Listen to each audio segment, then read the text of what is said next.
What's up guys, Blackwar here and welcome back to another video, and today we're back on Pro Cycling Manager 2019 for the 12th stage of the Vuelta between Circuito del Navarra and Bilbao, a hilly stage with some walls, I think that's the correct word, before the line, especially the Alto de RH, a 2.2 kilometer climb with an average gradient of 12%, in which we might see some attacks here and there, you never know. But yeah, if you haven't seen the previous episodes, then please go ahead and do so. But without further ado, let's jump in and try to win in Bilbao. We're gonna leave the track of the Circuito de Navarra to start our journey for 172 kilometers to reach the main town of Bilbao, and hopefully our riders will be rather athletic as we approach this town. I hope you got the joke, like I beg. But it's a rainy day in Spain, which is quite rare. The good thing is, Rigoberto Uran loves rain and cold weather, and you never know. He's a good descender. There's only 6k to go, like between the final summit and the line, so there might be an attack in like preparation. You never know. Okay, we finally have an actual decent breakaway in this 12th stage of the Vuelta. Starting with Bruno Armirail for FDJ, Jorge Esquerra for Burgos BH, Ben King for Dimension Data, Martin Tusveld for Sunweb, Nathan van Hooydonk for CCC, Brian van Gouten, I can't pronounce his name like what it's actually meant to be pronounced like, I'm sorry.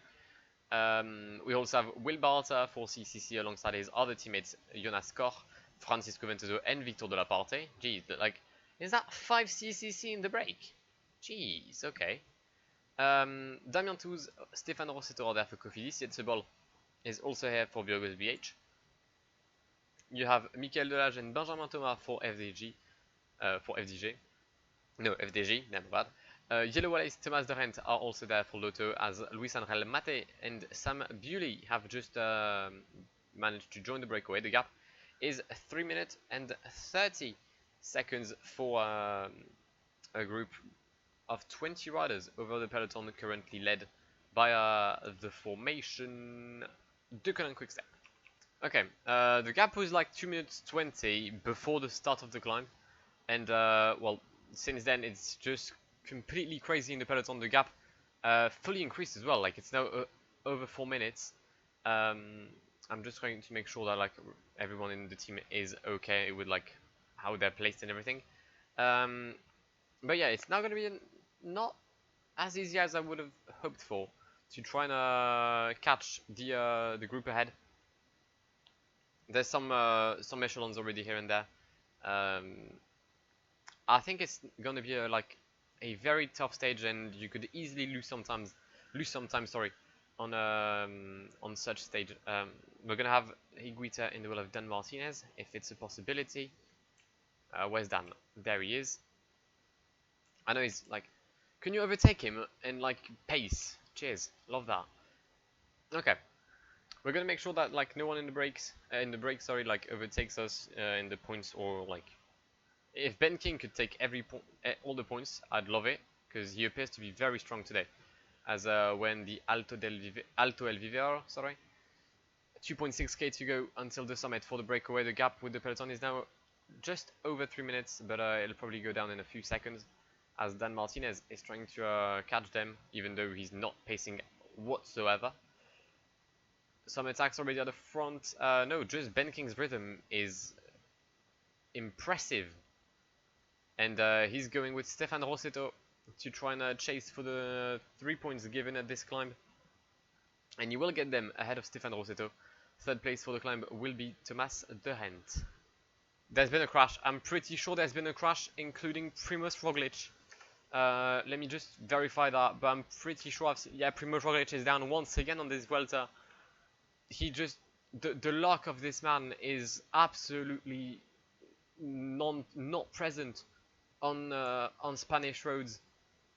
After falling on stage 2 and stage 3 and losing all hopes of winning the GC, he sadly falls again, as the peloton doesn't wait for him because they approach the Alto de RH, and well, yeah, yeah, we're gonna increase the rhythm immediately from the bottom with yesterday's winners, Hugh Carthy.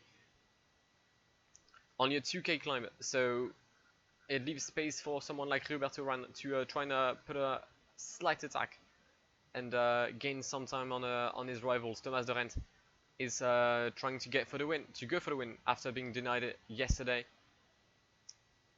It's going to be interesting to see what happens. Gap is still about 130. If Hugh Carthy could like pace for a few more meters, I would love it. Thank you very much, love that. Hugh Carthy stays on the side as Rigoberto Uran takes control of the peloton. Thomas de Rent is, well, like he's probably going for the win now. Only Quintana can stay in the wheel of Rigoberto Uran. He dropped a few meters here. Only Valverde can now follow the red jersey.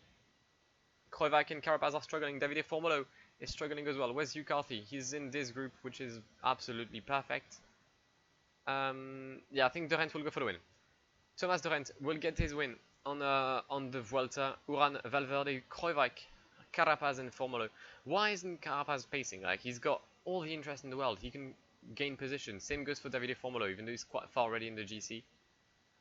Well, I mean, I'm not going to wait for them because I've got a green jersey to try and like gain. Left turn for Rigoberto Uran as he sprints towards the line. Thomas de Rent wins the 12th stage of the Vuelta a España. Valverde finishes just ahead of me. Is that enough for him to take the jersey back? No, it isn't. First one to cross line in the peloton will be Johnny Zagre ahead of Miguel Angel Lopez, who loses some time again. Hugh Carthy is well and truly here. Well done to that. And okay, he got his win denied yesterday, but Thomas de Rent wins the next day in Bilbao ahead of Valverde and Rigoberto Uran, who retains his red jersey ahead of Steven Kreuvac, Valverde, Fuglsang and Carapaz. Fuglsang losing some time once again.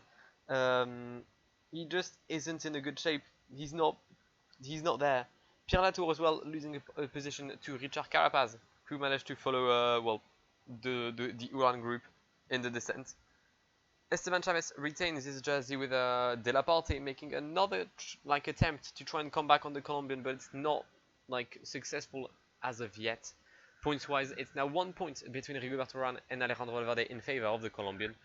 I think the jersey will be between these two. And the best rider is still Hugh Carthy. Nothing changed on this side either.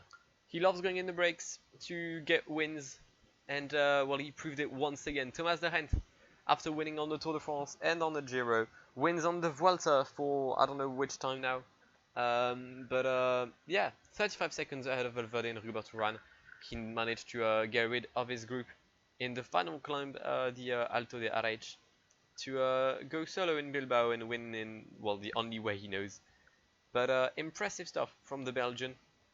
Hugh Carthy finishes in 10th position, 30 seconds behind his leader, which is fine by me. Yeah, tomorrow's stage is considered by many as the Queen stage, because apparently the climb of Los Machucos is incredibly hard, so we'll have to see that between Bilbao and Los Machucos, but that will be for tomorrow's episode. So if you've enjoyed this one, then please leave a like down below. That would really mean a lot. Also make sure that you're subscribed to the channel and that you've hit the bell to get notified of whenever I upload on the channel.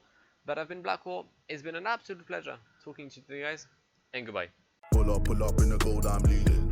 But them other man need feeding. I don't wanna go Bombay. Them I don't know what I do when I go from Beeling. Leading the pack in black and I'm on with the bat. Snapping with a phone and dab. Boss up a man with a duster. Put him in the drip and sit blockbuster.